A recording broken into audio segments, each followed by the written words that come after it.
Hi, Tlotlo. Let's go practice our sound patterns. Okay, so we did p, qu, k, and now we are on r. R for ring, ring. And this is a red ring. Now let's color code our sound pattern.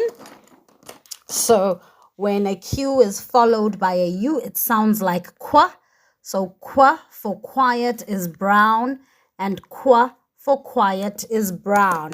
And then k, like in the word cough, is blue, and k for cough is blue. That's when the letter Q is not followed by the letter U. It sounds like k.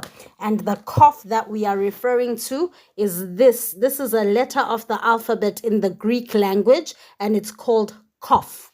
Okay? And then we've got R for red ring is red. My red is breaking. R for red ring is red. And then B for bed is blue, and B for bed is blue. D for dog is yellow, and D for dog is yellow.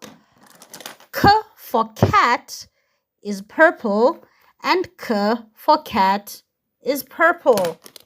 S for circle is green, and S for circle is green.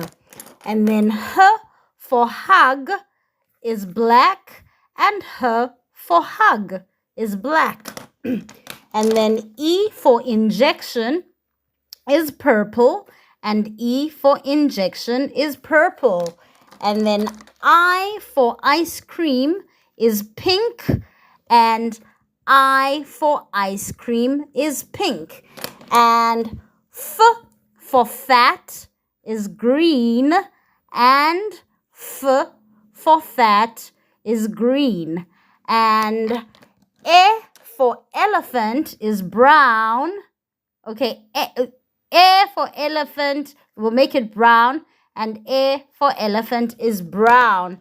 And then E for evil is pink, and E for evil is pink. And G for girl is red, and G for girl is red. And J for giraffe is yellow, and J for giraffe is yellow. We'll read the pattern in the next video. Peace out.